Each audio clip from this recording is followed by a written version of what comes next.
We're not the suits that talk football. We're the dudes that know football. And you've just crossed over into the trend zone. Casey here with Dave. We are the football dudes. Dave, are you ready, bro? Here we go. Love it. Yeah. That's what I'm talking about, baby. And our next stop is the trend zone. It is Wednesday, December 13th. We're coming to you from Los Angeles, California. It's a beautiful 68 degrees out here. Summertime in the wintertime. It is beautiful.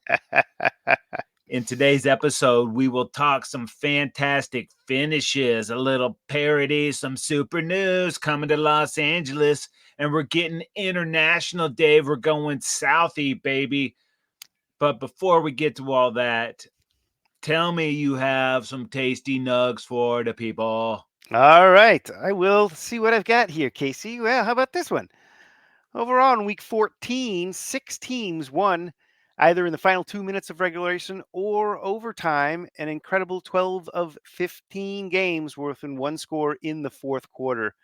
And this season, 71.6% of all games have been within one score in the fourth quarter. Wow. And 50 times in 208 games, that's 24%.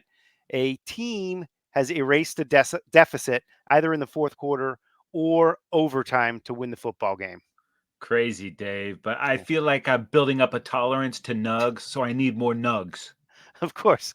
And I provide. In this 2022 season, it was 122 games decided by 6 points or fewer. That's more than any season in league history. This year, no more than 6 points have separated 91 games. That's the second Oh my most ever God. in the season's first 14 weeks, trailing only 22 by 92. So it's one game behind the pace for the best ever in terms of that stat. So unbelievable, as we say every week, so tight. You're telling me that there's a lot of good teams all bunched up together, is what I'm hearing. That's right. In fact, in the AFC, Casey, 11 teams have winning records entering the Week 15 Wow. games here since the 1970 merger. That's happened only 3 times. That's an insane number. Crazy talk. What about the NFC? NFC has 6 and 7 teams. That's more 6 and 7 teams in either conference through 14 weeks in any other year since the merger. Wow. Crazy, man. And what's even better than that, Dave? 30 teams are still in Super Bowl contention. That's the most with 4 weeks to play since 2018. And 24 of those clubs, Dave, are either sitting in a playoff spot or with one game of that group. So you're telling me there's a chance? There's a chance, baby. We're all still alive. And there's a chance for you to get the football knowledge just crammed right into your melon because the Trend Zone, this podcast you're listening to right now, is available for subscription on Spotify, Apple Podcasts, Google Podcasts. We're now on Amazon Music. So anywhere you need to get a podcast, you will find the football dudes. All right, Dave, let's get into some top trending stories. We know that Brock Purdy might be an MVP for those 49ers, but there's his teammate is doing maybe more incredible work than even him. Yeah, how about Christian McCaffrey, dude? The chance to be wire to wire. That is to say, he enters week one. He enters the week with 1,177 yards. That's 253 more than the next closest player. And McCaffrey has the opportunity, Casey, to be the first in 28 years and only the fourth since the merger to lead the NFL in rushing yards every week of the full season. That's bonkers, dude. Yeah, he was far enough out in front that the bye didn't, nobody caught him with the bye. I mean, this guy's like an F1 race, Casey. He's like Max Verstappen, getting out in front of everybody. Never see the back of his car after like 2 laps. You're talking about F1 like I talked to you about pop culture. It was like, Mac 2, Oh, the little dog from The Grinch's No Christmas. I know that guy. All right, not to be a buzzkill here, but yeah, thanks. Dave, brutal news out of Los Angeles, man. Yeah, Justin Herbert, the superstar Chargers quarterback, finger fracture, had the surgery. That is a season ender. He's on IR, so it's a serious bummer. But kind of was adding injury to insult as the Chargers let the game slip away to the Broncos last week and dropped out. Not out of playoff contention, obviously, as we mentioned, Yep. but out of practical playoff contention. And he kind of looked like Jack Ruby with that hand in there. Looked like he had a pistol. He was gonna go stick up the sideline guy. Give me some bubble gum.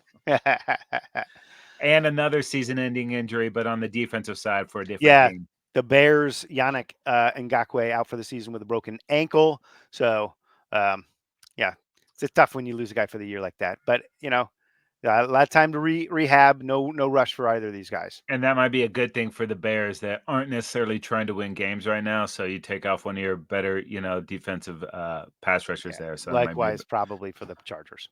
Speaking of defensive pass rushers, dude, you made an astute observation on Thursday Night Football. Yeah, TJ Watt gets whacked in the head on like the first or second play from scrimmage. I think it was the first play. Yeah, it was like Big, Zeke's knee or something, banged him right in yeah, the right chin. into his head. Right, pretty serious looking head helmet contact there with the knee, and we know that's a concussion causer. Well, sure enough, he goes to the sidelines and then he comes back out. He's got a shaded visor replacing Hmm. the clear visor, and he's cleared to go. Wow. Hmm. That's I would wonder why he needed a shaded visor. Was the light so bright suddenly? It's very ba- interesting. I think yeah. it's I wonder if the NFL is going to say anything about this because, you bringing it up was the first I had heard about it. Kind of slipped me in the game. So it'll be interesting to see what happens with yeah, that I did moving hear there's some forward. kind of inquiry as to, what the procedure was to get him checked out through the process and see why he was cleared to go back out on the football field. Yeah, you're not concussed, but let's go ahead and put some sunglasses on you. Okay. Dave, I got a question for you, bro. Do you believe in miracles? Well, Casey, I do. Yes, indeed. Unfortunately for Al Michaels, maybe the miracle is coming to an end. Looks like the NBC reporting is that he is, being sort of eased out of the playoff picture. Uh, hey, Al, you're not on the schedule this week. Okay.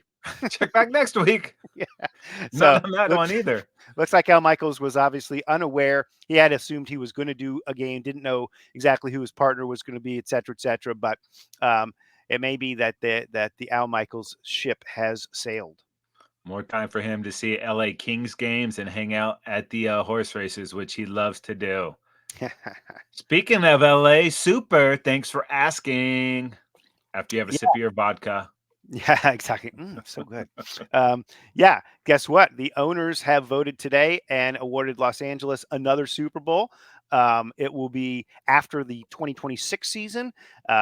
It'll be February of 2027, of course, at SoFi Stadium. Dope, man. That's pretty cool. It's coming back around again already.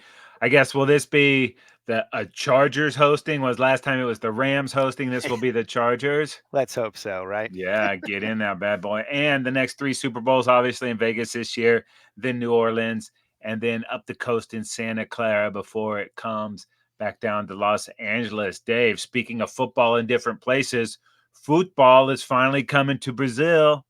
American football. Yeah, Yeah.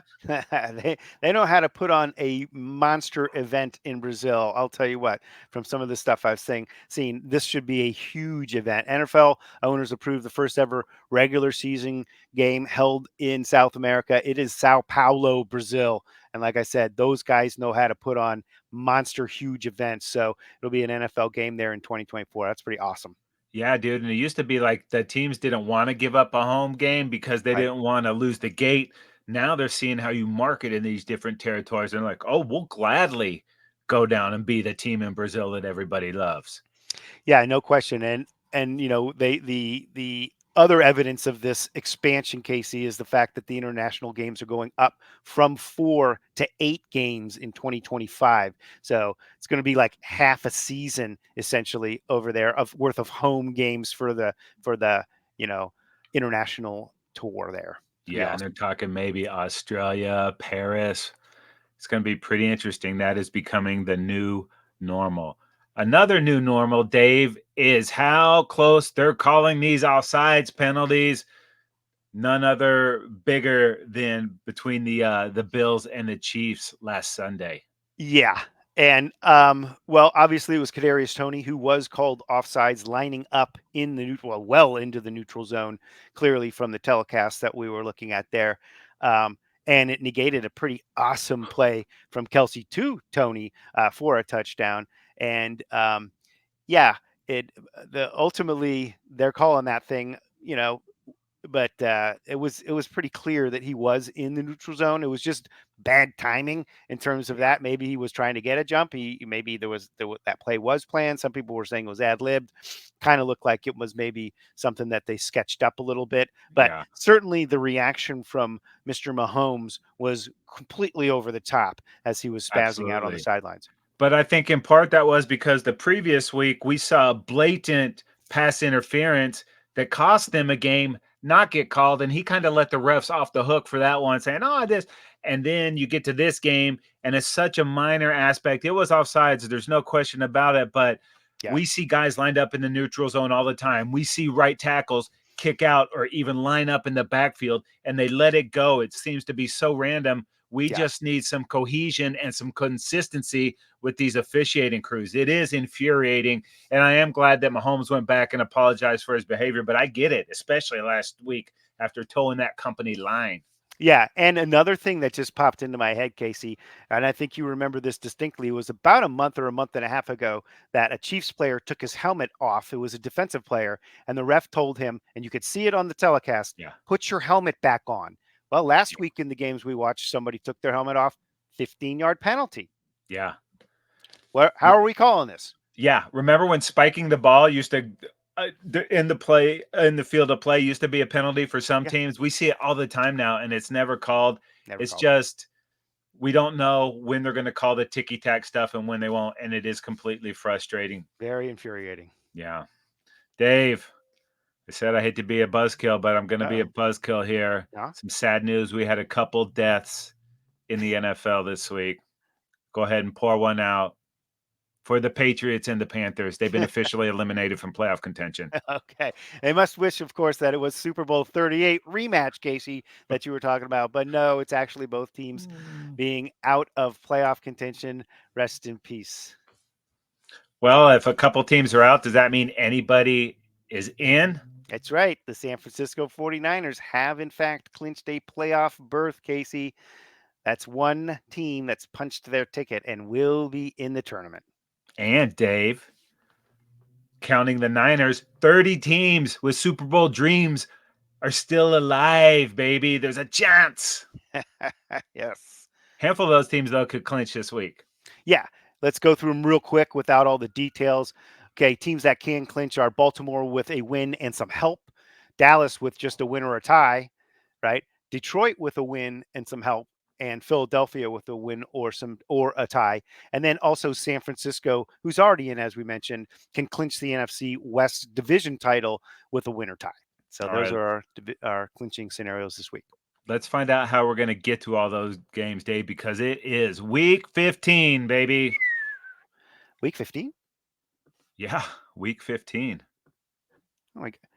Casey, it's slipping away. Slipping away, man. Oh, man. At least we only have 24, 25 short hours before we get a little taste of week 15, Dave. So I'm going to go ahead That's and get right. it fired up. Los Angeles Chargers at the Las Vegas Raiders.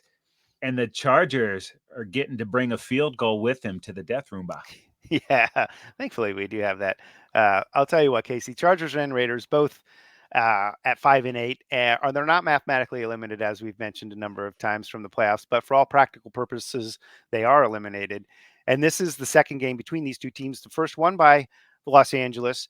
The Chargers coming off that loss to Denver and have lost 4 of the last 5. And unfortunately, we mentioned it, Justin Herbert will be out for the rest of the season. So it will be fifth-year quarterback Easton Stick. He'll get his first start. In fact, as he went into last week's game, he had one throw in his NFL career. So he got a little action in the second half there. He was 49-3 at North Dakota State. Quite a winning quarterback in his time there. Too bad, though, in general, Keenan Allen's excellent season will be wasted. He's in the process of setting personal and franchise records with 108 receptions for the season and growing. He also leads the league in catches and has 1,243 yards and 7 touchdowns. I think he's fourth in yardage. He's having a phenomenal season. Similarly, Khalil Mack leads the NFL in sacks with 15. You're not hearing anything about him because, of course, with the 5-8 record, you're just not getting any of that attention. Raiders coming off that loss to Minnesota and have lost 3 straight. And of course, interim head coach Antonio Pierce said they're still evaluating. They don't, as far as I know, they don't know who's going to play quarterback. It's either Aiden O'Connell. He's been playing since week 9. I'm pretty sure my gut tells me they're going to stay Yeah. with O'Connell. I believe his first start was against the Chargers, and he played well in that game. Just came up a little short there. If not, obviously, we would be presume that it will be Garoppolo. Josh Jacobs, he's been banged up. He's questionable in this one. On a short week, highly unlikely. How about Colton Miller, the left tackle, questionable, and defensive end Max Crosby actually questionable in this one. Yeah, One can dude. hope, right? Yeah, and Rest up. Devontae Adams has some sniffles too, so he might miss this one. So That's true. Thursday night without all those stars is not the look that NFL wanted, and with the janky prime delivery, Yeah, brutal. yeah. We don't want to get into that. You All know right, what's good Casey. though, Dave? A What's that? triple header on Saturday. Yes, triple header Saturday NFL football. We like. Give it Okay, to me. we'll get this thing started, Casey, with the Minnesota Vikings at the Cincinnati Bengals, and the Bengals are favored by 4.5. Dave, before I get into this, I want to take a little mea culpa. I've gotten a little too sloppy lately, bearing some of these teams prematurely. I know better than that. I've watched too much damn football to know it's not over until it's over. This league is obviously crazy, and any team can beat any other team on any given Sunday. And it's very possible that a team on the outs will soon be in. Too many people and too many shows throw around words like fraud and trash. That's not us. That's not me. I will do better. That being said, both these teams are struggling, but they're parallel 7-6, both without their starting quarterbacks. The Vikes are inside the warmth of that playoff bubble right now, and the Bengals are on the outside looking in. Yet the Bengals are figuring it out with Jake Browning, dude. Yeah. He's been very good, back-to-back wins over the Jags and Colts, both teams in or competing for playoff spots. And like I said, I declared these Bengals dead last week, but Dave, I am starting to believe the Bengals are one of 6, 7-6 teams in the AFC. So there's a chance if they keep winning games, it doesn't matter what their conference record has been to now or their division record. They're playing good football, and that Yeah. will supersede everything else. The Vikes currently the 6th seed, but they just outlasted the Raiders in a barn burner, 3-0. Up next after this game, they host the Packers in between games versus the Lions. Going to be a very difficult road, but I'm not counting them out anymore, Dave.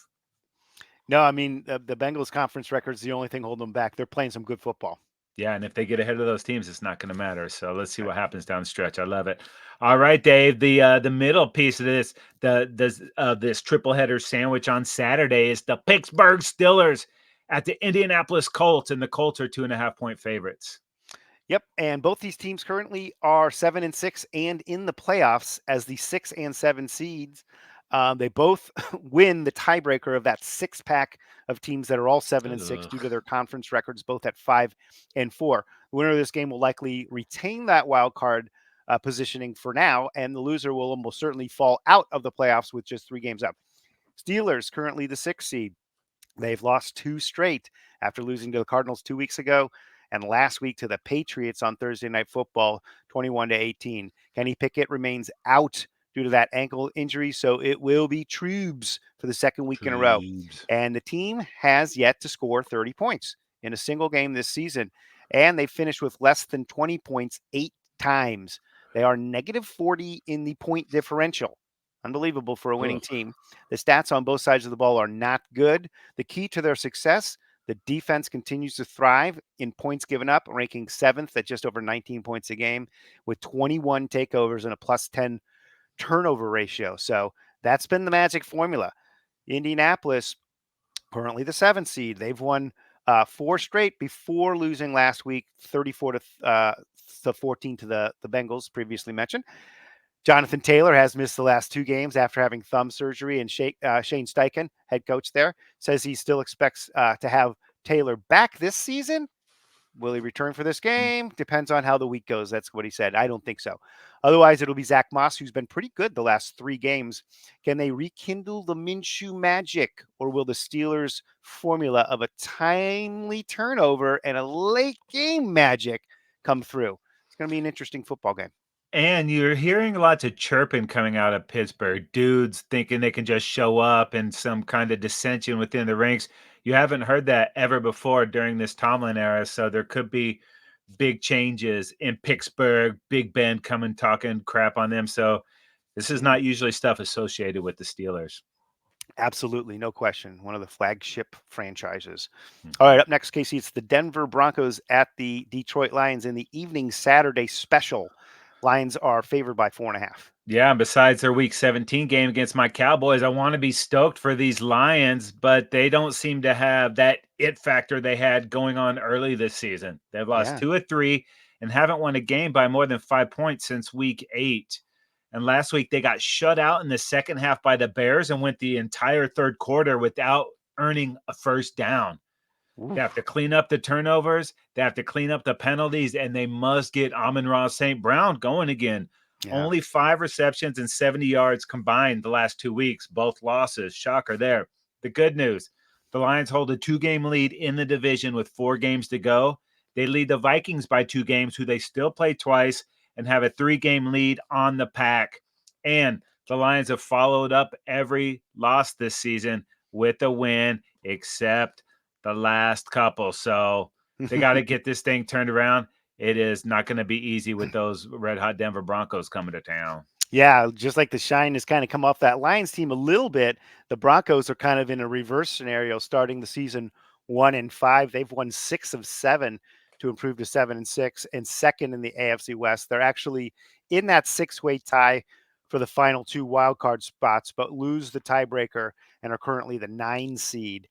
They've been playing a lot better, obviously, beating some good teams as part of their revival, like the Packers, Chiefs, Bills, Vikings, and Browns, and most recently that impressive domination of the Chargers 24-7. QB Russell Wilson has continued to play well in this winning streak and 224, 2 touchdowns, and a pick last week. So nice game out of him. Defensively, that Broncos defense was horrible early on, but they've played much better during the streak, and creating turnovers has been critical during that Broncos resurgence. I think they were plus 10, 12, something like that in a handful of those games over a span of time. Okay. Then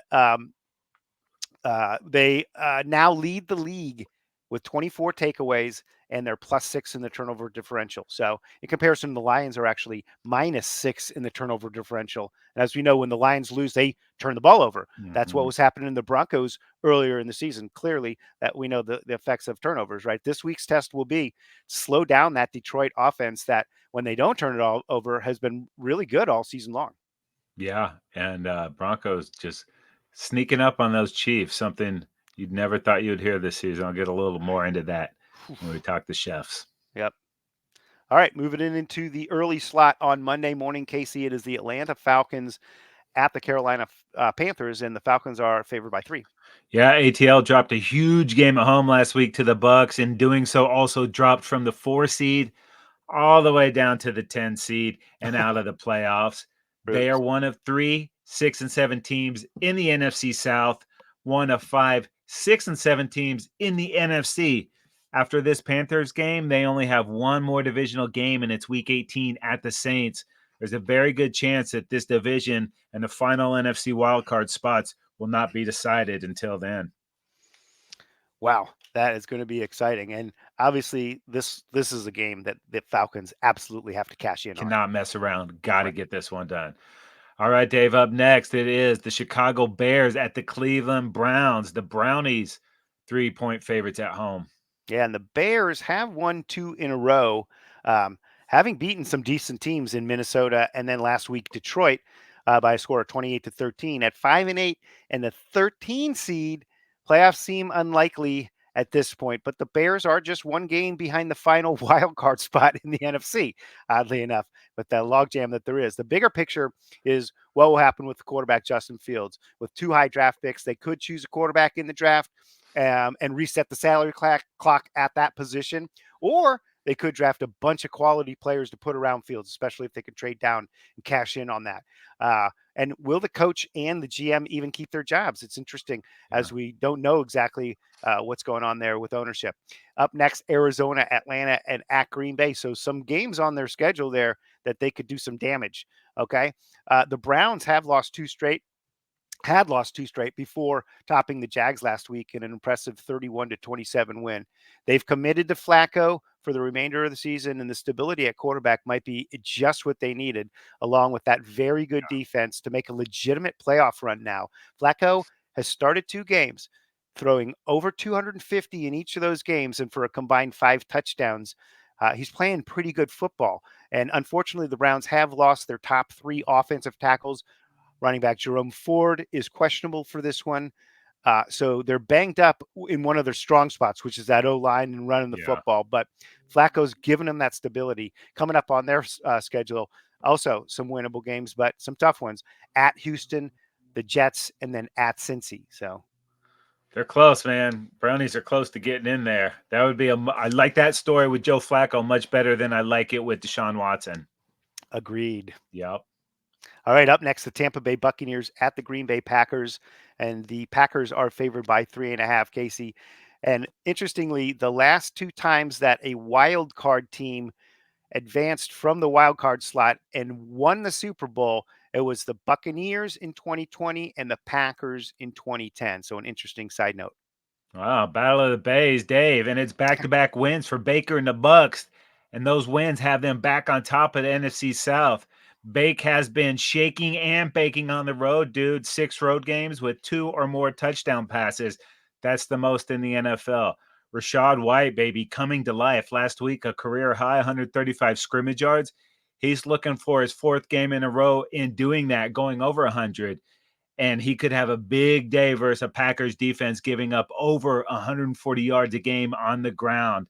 Woo. Mike Evans, dude, first ballot Hall of Famer in my book, dude. He's got over 1,000 on the season. First player ever to go over 1,000 in each of his first 10 seasons. The production is crazy. He's had a bunch of different quarterbacks. So Yeah. impressed with this guy. And I could actually use more of that for my fantasy team. I'm going against this team called the Lightning Strike. Shh, tell Dave. Defensively, the Bucks are pretty good versus the run, but not so good against the pass. Bucks in a tough stretch at Green Bay. They host the Jags and Saints, and then they're at Carolina. So this Battle of the Bays is a huge game for both teams with major playoff implications. No question, Casey. And the Packers had won 3 games in a row before surprisingly dropping last week's game on Monday Night Football to the New York Giants, 24-22, to drop their record to 6-7. Despite the loss, they're still hanging on to a playoff spot in that 7 seed. It's very tenuous though, as they are winning the tiebreaker in that six teams that are 6-7. Every game is going to be a de facto playoff game. And it seems like that's actually been the case for this Packers squad for a Yeah. while now, as they've been trying to dig themselves out of that hole that they got themselves in. The loser of this game will almost certainly be outside the playoffs looking in with just 3 games left. Those games for the Packers are Carolina, at Minnesota, and Chicago. So some there Yeah. that you can put on that schedule as W's, right? Packers playoff push has coincided with Jordan Love playing much better. In fact, on the season, he's tied for 5th in the NFL with 23 TD passes on the season. Wow. So young receivers have really started playing well for Yeah. these guys too. Suddenly, Packers have a fleet of capable receivers: Christian Watson, Romeo Dobbs, Jaden Reed, and Malik Heath, the 2 rookies coming along lately too. So they've got some weapons going now. If they can put it together and could get those wins to get them into playoffs, they could be peaking at just the right time here. Last week's game notwithstanding. Yeah, and last week they were without Christian Watson and Aaron Jones. If they can Yeah, get those guys back into the mix right. healthy, that's a team I don't think many people are going to want to have to mess with come playoff time. Yeah, they got And some. Musgrave for that too. I mean, the rookie, Good so point. Good lots point. of weapons there. All right, Dave, we have, sorry, people, New York Jets at Miami Dolphins, and the Dolphins are 12-point favorites at home. Yeah, and these teams are in exactly opposite circumstances. The Jets are coming off an impressive win, and the Dolphins a disappointing loss. And the Dolphins are having an impressive season, and the Jets a disappointing season, right? Let's first the 5-8 Jets. They've had some impressive wins that include Buffalo, Denver, Philadelphia, and last week Houston 30-6. Thanks a lot. Ruined my fantasy, my Survivor League pick. Right. Last week, Zach Wilson though 27 of 36. That's over 75%. A season high 301 yards and 2 touchdowns, no picks. A great game out of Zach Wilson. In fact, he was the player of the week for the Yeah. AFC. Garrett Wilson, 9 catches, 108 yards. Randall Cobb, his first touchdown of the season. Brees Hall, 126 scrimmage yards. I mean, where has this been, right? I guess they just needed competent play at the quarterback position. How about the 9-4 Dolphins? They've led the NFL in total offense all year, and now they rank second in scoring offense. How about them Cowboys? Right, right. Last week, Monday Night Football, the Dolphins let one get away in Miami, giving up 2 late Oh, touchdowns to the Titans. It's unbelievable when you look back at it, really, how it came together and fell yeah. apart. Really came together for the Titans, fell apart for this Dolphins team. They still have a 2-game lead in the division over Buffalo, though, but their quest for the number 1 seed took a significant hit. They were the top seed for just 1 week, and after the Jets, after that Jets loss, the schedule is brutal, right? Dallas at Buffalo, Dallas at Baltimore, and then Buffalo. So at least with the 2 games being AFC opponents, they have a chance to regain that top seed speculatively with putting together a couple of wins. This should be a chance for the Finns to get back on track and show that they are one of the top teams and a legitimate contender. Yeah, and we're not sure what the status of Tyreek Hill is going to be. He left the game, came back, played again, but then late in that game he wasn't in. So Yeah. um, this might be a game that they decided to sit him, which will not be good because you have Waddle, Oh, yeah. and so that could mean big things for him. So I'm hoping Tyreek plays in this You one mean day. double coverage for Waddle? Oh, great. Oh yeah, I didn't think about that. Yeah, sit Tyreek, sit Tyreek. All right. Up next, Casey, it is the New York Giants at the New Orleans Saints. Saints are favored by 6 at home. Yeah, you mentioned that Zach Wilson was the AFC player of the week offensively. NFC player of the week, Tommy DeVito, baby. And is there Is a it crazy better or what? yeah, is there a better story for New Jersey and these Giants than a nice homegrown Italian boy leading the G's on a 3-game win streak? Tommy DeVito, dude, has 100+ passer rating in those 3 wins and actually has these Giants back in the outskirts of playoff town. Playoffs. I remember a couple of weeks ago and never thought I'd hear Dayball saying DeVito's earned the right to start. He saw something in this guy, and the team has too, because it is definitely a vibe. You saw them on Monday night. The place was going nuts. Pretty cool. An incredible comeback win on Monday night after that Saquon Barkley fumble after the long, just crazy football, man. Both of those games were absolutely bonkers on Monday night. And if he could string together a few more wins, it could be enough to create some family drama. But Dave, don't ask me about my business. Don't ever ask me about my business.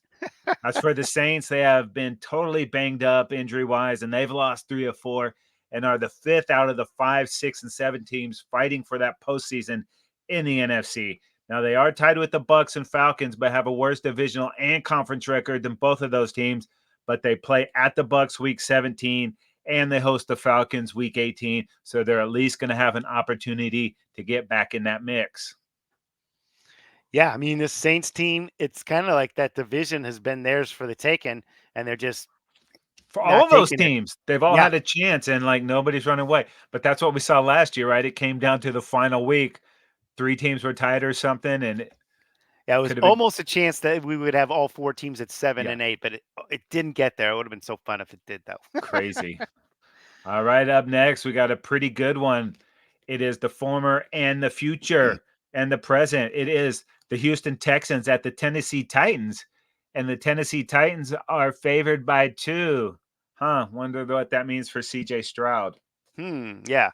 The 7-6 Texans had been on a tear, winning 4 out of 5 before getting worked in the second half last week and stunningly getting blown out by the Jets in that second half there. Actually, just getting blown out in general. 30-6. Unbelievable. That was a serious blow to their playoff hopes as they're now on the outside looking in at the 8 seed, losing that tiebreaker again to all those 7-6 teams. Only 2 teams in and 4 teams out. Adding injury to insult, the Texans are pretty banged up. Tank Dell already on IR. CJ Stroud concussed We're not sure what the status of Stroud will be for this game. Nico Collins and Dalton Schultz also questionable. Up next on their schedule, it'll be Cleveland, Tennessee, and at Indy. So plenty of chances for the Texans to show they're worthy of a playoff spot, but not exactly super easy route there.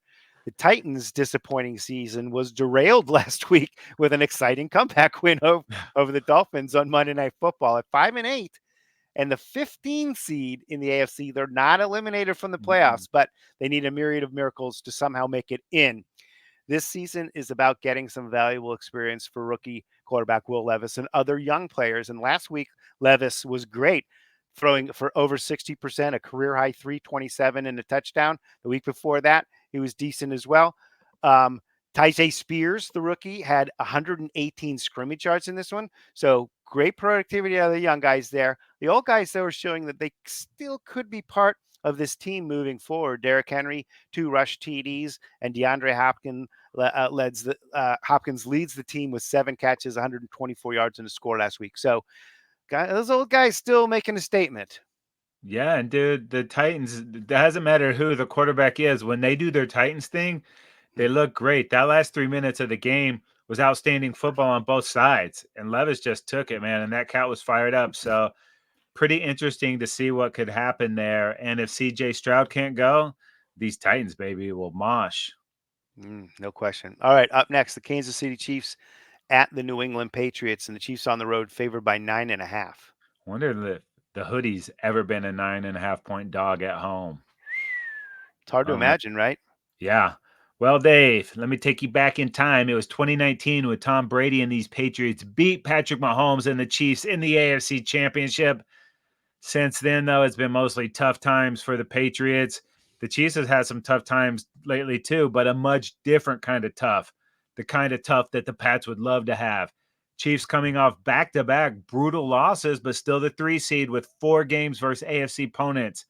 But just a 1 game lead over the Denver Broncos, dude. 5 weeks Unbelievable. ago, if I would have told you that, you would have said, Case, get out of my nugs, bro. But that's where we are. And rumors continue to swirl around the future of Bill Belichick. It's hard to imagine the Patriots without him, but it's also hard to imagine a Bill Belichick team eliminated from playoff contention with a month left to go in the season, man. It is a tense time for Mr. Bobby Kraft. Might be time to schedule a massage. Oh, yeah, I'm sure he would enjoy that. It'll take a little pressure off, right? Yeah. Yeah. Ease the mind. Ease the mind. All right, well, let's move it on to the late slot of games, Casey. It's the San Francisco 49ers at the Arizona Cardinals, and this is a big spread. The Niners are favored by 13.5. Yeah, dude, there might not be a hotter team than the 49ers. Winners of 5 in a row. There might not be a hotter player than Debo Samuel. His last 2 games, 288 total yards and 5 touchdowns. Wow. They also have the NFL's third highest scoring offense at 29 points a game. The NFL's number 1 ranked scoring defense, giving up under 16 points a game. I'm not really a numbers guy, Dave, but I Yeah. think that's pretty good. Yeah. Huh? Ooh, See what I did there, huh? wordplay. They've already clinched a playoff berth and are also currently the 1 seed in the NFC with wins over both the Cowboys and Eagles.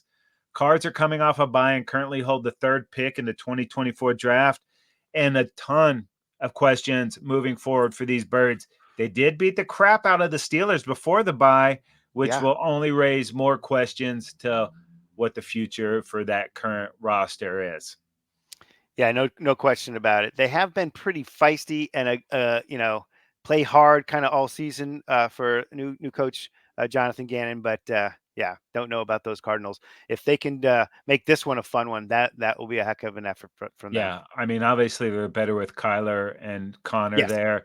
no question. Marvin Harrison Jr. would look pretty sweet out there. Ooh, we shall see. Ooh, that All sounds right, good. Dave. Up next, baby, we have the Washington Commandos at the Los Angeles Rams, and the Rams are 6.5 point favorites at home. Yeah, and these Commanders are coming off their bye, Casey, but they've lost 4 straight, dropping to 4-9. Last game, getting blown out by the Dolphins, 45-15. They got blown out the week prior to that too. They are not mathematically eliminated. It's a theme of the show, right? From the playoffs, but at the 14 seed and 2 games back of that pack with 6 wins. So it would take a series of miracles for them to get in. But with some very tough opponents still on the schedule, including the 49ers and Cowboys, that seems really unlikely. On the right side, QB Sam Howell has played well this season, and it looks like he has shown he can be the quarterback moving forward for this team.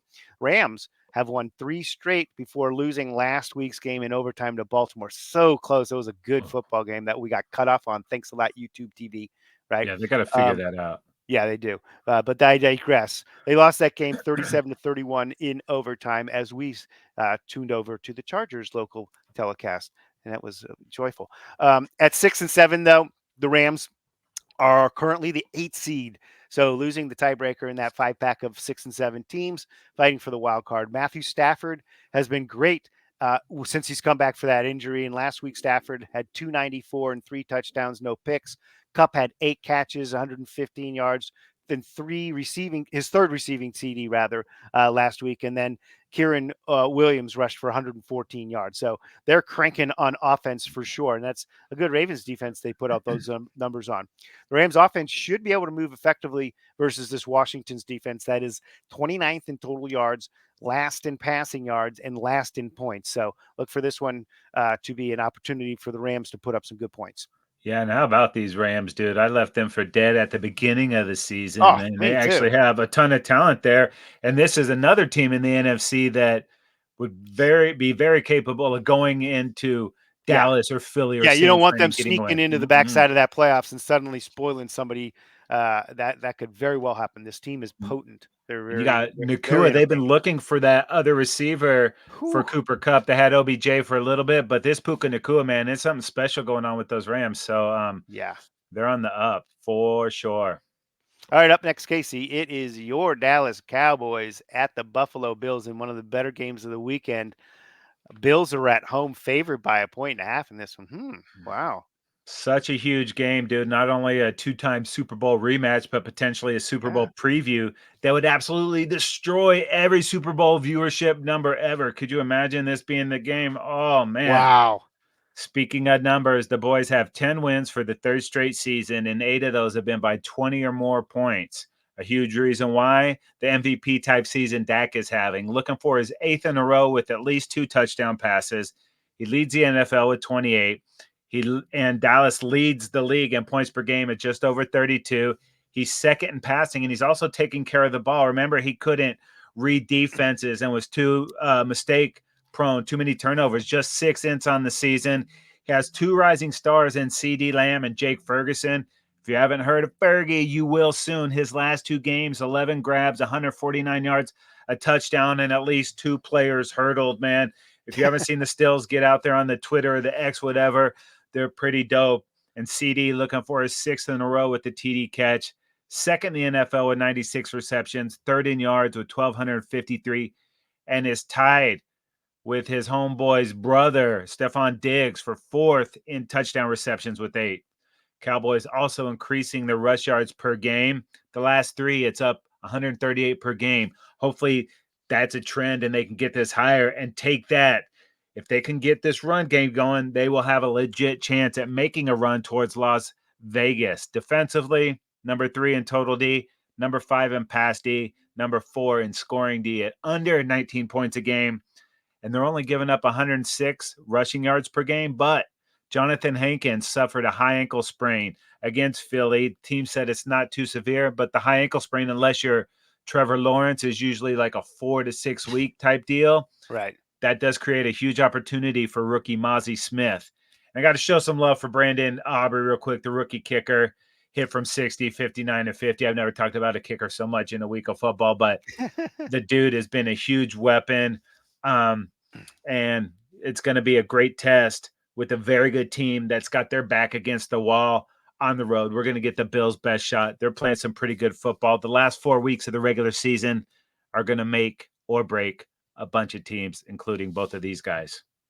No doubt, Casey. The Bills are playing some good football, coming off that big 20-17 win in Kansas City to the Chiefs with their 7-6 record and the 11 seed. They have been a big disappointment, but it's not too late. They're still alive if they just keep winning. Right. Last week, Josh Allen 265, 2 touchdowns. Right, 1 rushing and 1 passing. right? Dalton Kincaid has become a consistent weapon with 5 or more catches in 7 straight games for Kincaid. That's the longest active streak among tight ends and the longest streak ever by a rookie tight end. Last week, running back James Cook had 141 scrimmage yards and a receiving touchdown. That's his 4th straight 100-yard game, the longest streak of his career. And he's currently working his career high in scrimmage yards, 1,180 on the season. So Wow. really starting to round into shape to be a really nice weapon for these guys both Cook and Kincaid that weren't there last season. Buffalo offensively, 5th in yards, 5th in points and passing, and 10th in rushing now, where they really couldn't rush as much last year. They're second best team in the league on third down, too. So on defense, they are 14th in yards, 6th in points, and 11th in pass, but just 19th versus run. And you mentioned that Cowboys run game kind of generating more and more productivity. That offensive line has, in the last couple of months, it seems like, really gotten into shape and really Mhm. started being that dominant line that we've seen in the past years with the Cowboys. And the Bills obviously are going to have a hard time. That's going to be kind of the key of this game, I think. How can they stop the Cowboys running game, right? Cowboys, of course, are going to be tough to beat. The remaining schedule for the Bills, though, if they were to drop this one, it's going to be at the LA Chargers next Saturday night, then New England, and then they finish up at Miami. So a couple of winnable games in there, sandwiched around this Cowboy game and that Dolphins game to finish the season. I've got a feeling that Dolphins game at the end of the season is going to be a big one.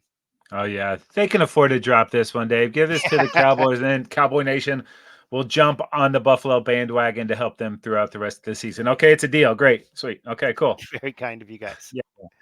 Oh, this is another good game, Dave. The Baltimore Ravens at the Jacksonville Jaguars, and the Ravens are 3.5 point favorites on the road. Yeah, and the Jags rather have lost 2 straight, including the overtime loss to the Bengals 2 weeks ago and a 31-27 loss last week to the Browns. And at 8-5, they're still in first place in the AFC South, and they still are the 4 seed, right? But with only a 1 game lead over both Indy and Houston. So Wow. a tenuous lead there. Looked like they were way out in front earlier in the season. Last week, Trevor Lawrence, 257 and a season high 3 touchdowns. And Evan Ingram tied a career high with 11 catches and 95 yards and 2 touchdowns. A huge monster fantasy day for him off somebody's bench. Oh, And running back Travis Etienne, he's been playing well. He's going for his 4th in a row with 70 or more scrimmage yards and his 3rd in a row with a rushing touchdown. Also, wide receiver Calvin Ridley has been playing great as well. Just 53 yards last week, but 2 weeks ago, 103 yards and 2 touchdowns. Overall, Jacksonville is tied for 12th in yards, 9th in scoring at 24 points a game, but just 24th in rushing. So that's their weak spot there. Defensively, they're 4th against the run, which will come in handy against this Baltimore team, which has got an excellent running game. And they're tied for 20 in points at just over 22 points a game. They are excellent on third down, ranking 6th in the league rather, but they're not as good at defending the pass, and they are ranked 31st in that ugh. category. So that is a real setback for them. Will Lamar be able to take advantage of that weakness? And if the Jags lose, they could drop out of the playoffs. But the upcoming schedule is favorable. It's at Tampa, Carolina, and then at Tennessee. So it is a big, big game here. But if they can't get it done, they've still got a fallback plan. Yeah, you mentioned the Ravens, an excellent rushing attack, actually the best one in the NFL. Yeah. They are currently the 1 seed in the AFC, and they do have some playoff clinching scenarios, but they still require help from other teams, as you mentioned earlier. Coming off that dramatic overtime win last week when Tylan Wallace took a punt 76 yards for a touchdown. Woo. What a Yeah. game. Lamar working on another MVP worthy season. Last week, 13 plays, 75 yards scoring drive with that TD pass and the ensuing 2 point pass, both to Zay Flowers to take the lead late in that fourth quarter. But if there is a weakness to this team, it is giving up leads late in games, which they did again last week. But if they can sort that out, this team could end up in Vegas too. If they do get there, they will have been tested. This game at Jacksonville, next week at the 49ers. Then they host the Dolphins Ooh. and the Steelers to close out the season. But that Miami game could be for the 1 seed, but don't look to the fish yet. You got to handle these Jags first. Yeah, no doubt about it. This is going to be one of the premier games of the weekend. If the Jacksonville Jaguars can go out there and play their type of football, when they're hot, they're really good. And then Mhm. the Ravens, even when they're dominating, they seem to let you sneak back in it too. Yeah, So don't feel like it's over yet if the Ravens get out in front, you're even with right. that great run game. I know it's weird. Yeah. All right, moving it on to Monday Night Football, Casey. It's the Philadelphia Eagles on the road to play the Seattle Seahawks. Eagles are favored by 4. Yeah, must win bird battle between two desperate teams, Dave. It's hard to call the reigning NFC champs at 10-3 desperate, but they've gotten back-to-back beat downs by the boys and the Bay Area team. Sorry, I ran out of B's there. Yeah. But even before those losses, the Eagles were winning by the skin of their beaks. They do look tired, but this is still a very talented team. Eagles are right there. It's not far off, but they do look exhausted. The Hawks have dropped 4 in a row. Now, granted, 2 of those were to the 49ers and 1 to the Cowboys. But as one of the 5, 6, and 7 teams, their margin for error is razor thin. The bad news, probably no Geno Smith. Oh, Drew Lock was okay last week yeah. against the 49ers, but will need to be better this week. The good news, the Eagles D is not the 49ers defense. And the Hawks have Cowboy Nation contributing a tsunami of Eagle hate for this game. Hopefully, it helps lift the 12s to a victory.